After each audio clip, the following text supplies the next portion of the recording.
Hi there. I want to talk about distractions today. This wolf dressed as a sheep in most of our lives, in all of our lives, if I may say that, is a dangerous one. And in my experience, in my observation, I've also seen that is what is beneath most addictions, distractions. Addictions to anything is just one or the other form of distraction that we want to take up. And what's the problem with that? Where did we pick this up? How did we learn this? What are we distracting ourselves from? These are good questions to contemplate on, and I will just share what I have been realizing in my journey so far. So, distractions have started very early for most of us, especially if you've been raised in an urban setting, no matter which part of the world you've been in. As children, we have needs, physical needs, we have emotional needs, we have safety needs, right? And oftentimes, our parents who are busy in the urban setup may not have that time or luxury of time to give us that. And so, what do? They use distraction. They can use distraction in the form of foods, sweets, toys, data, what have you, right? So, at an age when we do not fully realize what's happening, especially in the first 7 years of our upbringing, we are all unconscious.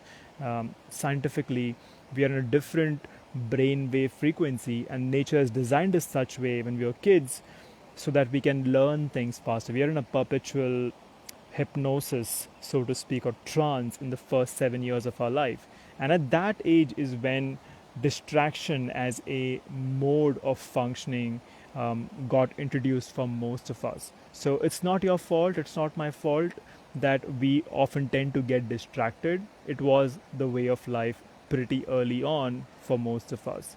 Now, what is the problem of that?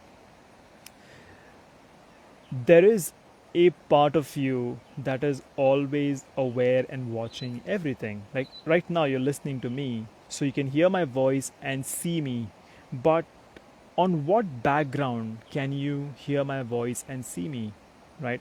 There is a background of your awareness in which my voice is landing in your ears and my visuals, this video, can be seen. There is this overall background within you, which you might call yourself or your observation or your awareness, right? Now, distraction keeps us from feeling that background, from feeling ourselves. And here's the problem with that. Think of a time when you are with yourself. Is that easy for you or is that difficult for you? In my observation, most people, including myself, do not want to be with themselves. Okay, I used to be that guy who would do anything to avoid being with himself, and at the same time, quite paradoxically, I also liked being with myself. So this was a big tussle inside of me.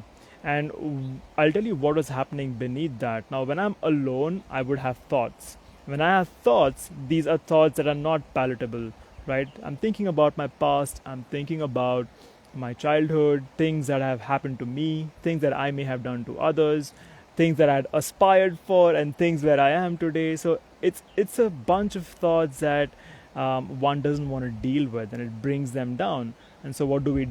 We don't want to go there. It's rather more fun to distract ourselves, to be with people, to eat something, to indulge in something, to spend money on something, buying stuff you don't need, or watch stuff, right? Be on OTT all day long. And I have done all of these things, use different modalities to addict yourself with something so you're distracted. You don't want to be with yourself, you don't want to face those thoughts. Now, it's all right on the surface of these things, but you will notice as you keep indulging in these things, the other parts of your life start kind of losing balance and you feel off balance. You don't feel centered. That's when you start saying stuff like, my relationships are falling apart, my health is not so good, I'm eating too much food, I've put on too much weight.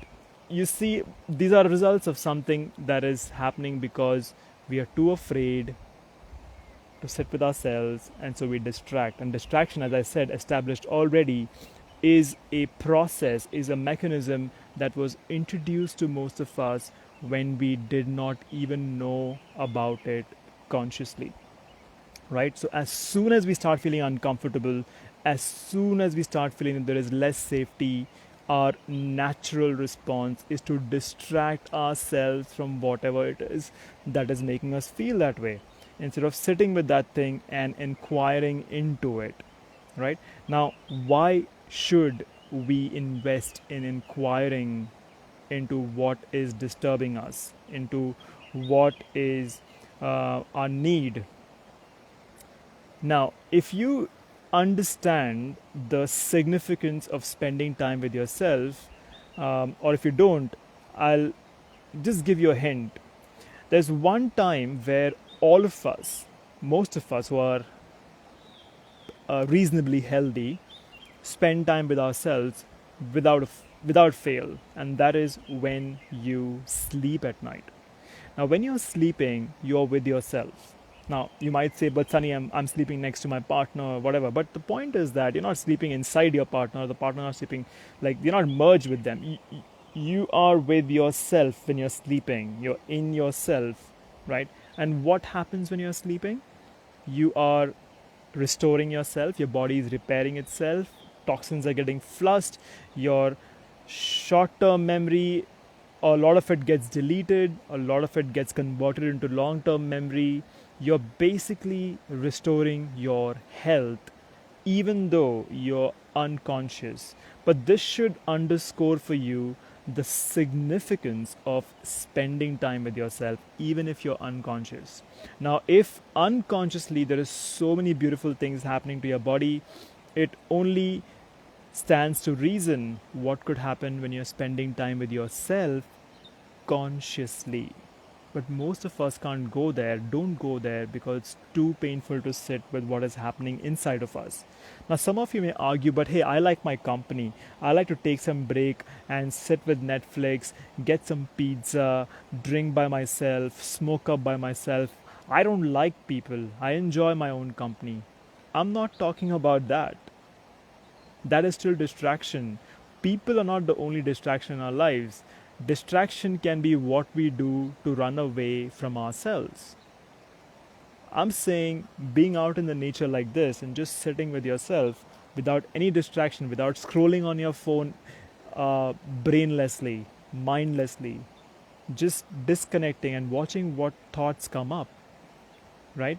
And learning to understand that it's okay to be with those thoughts, to remember that those thoughts, just like my voice right now, is appearing on the canvas, appearing on the awareness of who you are. Those thoughts are not you. And because those thoughts are so painful, we don't deal with them, they continue to rule us unconsciously, to the point that sometimes we don't even know why we are distracting ourselves, right? As a human body is so habituated to certain practices and habits, it doesn't even remember, the mind doesn't even remember why it started. For example, if you distract yourself with sugar, initially you have a certain thought, there is a feeling, you had a breakup or you're thinking about somebody and you don't want to think about them, so you're eating sugar, right? It might start like that, but after a few days, few months, few weeks, few years of doing that, you may not even remember where the addiction started. All you remember is that you want a fix, you want that sugar, and it all started with just that one simple thing, that you were not able to sit with yourself, right? And so I want to close this whole conversation, this dialogue, or monologue, as you might want to call it, with what you can do about this. It's simple. Take some time to be with yourself in the nature. If you can't be with yourself in the room by yourself, come out in the nature. Take a look at this. This is the banks of River Kaveri, where I'm sitting right now. It's beautiful out here this morning.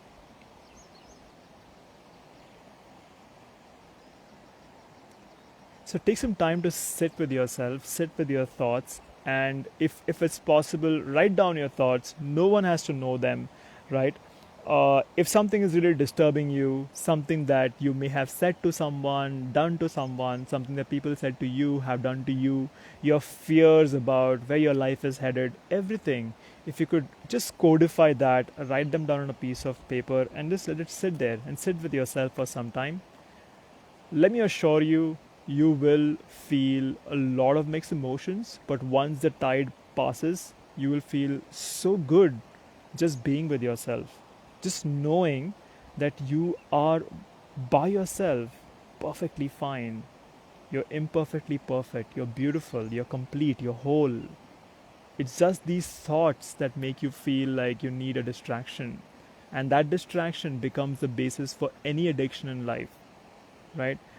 You might disagree and say, but I don't distract myself with this or that to come out of sorrow. Not necessarily. Remember, it's unconscious and it's easy to forget what we are distracting ourselves with. It's only when we allow ourselves, by stopping the things that we distract ourselves with momentarily and sitting with the things that disturb us momentarily, when we begin to see what really is true for us. Okay, so once you've written down what is going on through your mind, you can do different rituals. You can tear it off and throw it in the river, or just burn it up and see what happens to you over a period of time. Another approach you can do is talk to anything, talk to a tree, talk to a wall, talk to a dog or a bird, talk to a fictitious figure, and say what your thoughts are. Just say it out loud, use your voice. And that's one way of releasing what is holding you back into the loop of distraction. Another way of doing that is also reaching out to people who can listen to you without any judgments and create a safe space for you. Any of these things can work for you, but ask yourself, if you don't do these things, how long would you want to carry on with distracting yourself for things that may have happened a long, long, long time ago in your past, while you still have your entire life ahead of you, where you're not using your full potential and distracting yourself just with the things that may have happened for a few minutes, few days, few hours, few weeks, who knows? We can let it go. Those things don't have to dictate your life unconsciously anymore. And that's what I'm here to tell you. It's a beautiful, beautiful process. It's a beautiful life. You don't have to stay stuck. You don't have to live by the process that was introduced to you when you're unconscious as a young child to be distracted. There are many, many, many ways, holistic ways, wholesome ways of choosing to deal with your inner world. I wish you all the best.